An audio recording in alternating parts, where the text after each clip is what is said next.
খুলনায় আছেন সহকর্মী আব্দুল আল মামুন রুবেল এবং রংপুরে আছেন আব্দুর রশিদ জীবন। আমরা প্রথমেই যাচ্ছি খুলনার রুবেলের কাছে। রুবেল, মহান ভাষা আন্দোলনের শহীদদের প্রতি শ্রদ্ধা নিবেদনের যে আনুষ্ঠানিকতা গতকাল মধ্যরাতে খুলনার শহীদ হাদিস পার্কে কেন্দ্রীয় শহীদ মিনারে শুরু হয়েছিল, সেই আনুষ্ঠানিকতা বা শহীদদের প্রতি যে শ্রদ্ধা নিবেদন সেটি কিন্তু আসলে এখনো চলছে।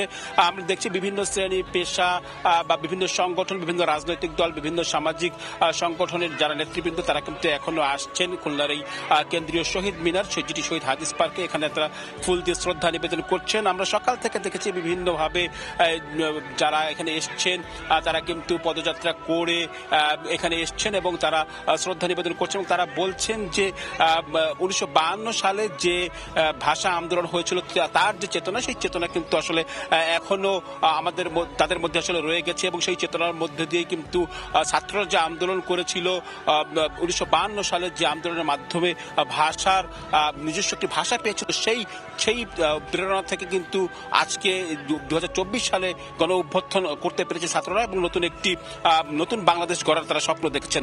আমরা এর মধ্যে দেখছি যে খুলনার শহীদ হাদিস পার্কের শহীদ মিনারে কিন্তু একেবারে ফুলে ছেয়ে গেছে এবং পুরো শহীদ মিনার কিন্তু একেবারে এখনো মানুষ পরিপূর্ণ এবং ফুলে ফুলে এখানে ছেয়ে গেছে।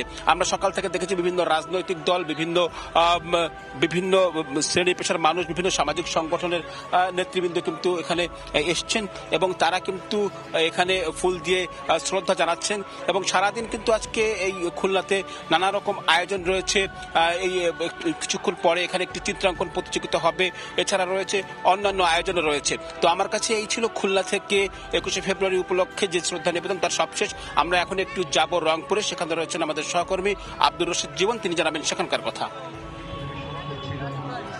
শোক, সাহস, বেদনা আর গৌরবের আন্তর্জাতিক মাতৃভাষা দিবস উদযাপন করতে সকাল থেকে কিন্তু রংপুর কেন্দ্রীয় শহীদ মিনারে সাধারণ মানুষের ঢল নেমেছে এবং আমরা সকাল থেকেই দেখছি বিভিন্ন সামাজিক সংগঠন, রাজনৈতিক সংগঠন, সাংস্কৃতিক সংগঠন সহ বিভিন্ন শ্রেণী পেশার মানুষ এবং একই সাথে বিদ্যালয়, মহাবিদ্যালয়ের যারা শিক্ষার্থী রয়েছেন সকলেই কিন্তু শ্রদ্ধাঞ্জলি, পুষ্পস্তবক, ফুল নিয়ে তারা কিন্তু এই শহীদ মিনারে আসছেন এবং আন্তর্জাতিক মাতৃভাষা দিবস উপলক্ষে ভাষা শহীদদের প্রতি তারা কিন্তু তাদের যে শ্রদ্ধা সেটি কিন্তু তারা জানাচ্ছেন। এবং আমরা সকাল থেকেই কিন্তু দেখছি যে সাধারণ মানুষ একেবারে শ্রদ্ধা বনত চিত্তে তারা কিন্তু আসছেন। এবং জানিয়ে রাখি 21শে ফেব্রুয়ারির প্রথম প্রহরে কিন্তু এই শহীদ মিনারেই কিন্তু বিভাগীয় প্রশাসন, জেলা প্রশাসন, জেলা পুলিশ, মেট্রোপলিটন পুলিশ সহ বিএনপি এবং বিভিন্ন রাজনৈতিক দলগুলো কিন্তু প্রথম প্রহরেই কিন্তু এখানে পুষ্পস্তবক অর্পণ করেছেন এবং সাধারণ মানুষ যারা রয়েছেন তারা কিন্তু এখনো কিন্তু সকলেই কিন্তু আসছেন এবং এখানে কিন্তু ফুল দিয়ে শ্রদ্ধা জানাচ্ছেন। এবং সাধারণ মানুষের অনেকের সঙ্গে আমার কথা হয়েছে, তারা যেটি বলছেন যে নতুন যে স্বাধীনতা আমরা পেয়েছি সেই স্বাধীনতা যেন আমরা 21-এর চেতনাকে ধারণ করে যেন আমরা সেই স্বাধীন বাংলাদেশ গঠন করতে পারি, সেই স্বাধীনতাকে আমরা এগিয়ে নিয়ে যেতে পারি, সেই একতা যেন আমরা ধরে রাখতে পারি, সেটি কিন্তু তারা সকলেই বলছেন। একই সাথে বাংলা ভাষা যেন সকল পর্যায়ে যেন নিশ্চিত করা হয়, একই সাথে আঞ্চলিক যে ভাষাগুলো রয়েছে সেই আঞ্চলিক ভাষাগুলোর প্রতিও যেন গুরুত্ব দেওয়া হয়, সেই কথাগুলো কিন্তু তারা বলছেন। এবং বাংলা সংস্কৃতিকে এগিয়ে নিতে তারা সকল ধরনের প্রচেষ্টার কথা বলছেন এবং তারা যেটি বলছেন বাংলা ভাষার জন্য একমাত্র বাঙালিরাই শুধুমাত্র ভাষার জন্য জীবন দিয়েছে, সেই ভাষা যেন শুদ্ধ থাকে, সেই ভাষা যেন ধরে রাখা হয়, বাংলা ভাষা যেন সর্বত্র ছড়িয়ে দেওয়া যায়, এই হচ্ছে সকলের প্রত্যাশা। তো সব মিলে এই ছিল রংপুর থেকে সবশেষ।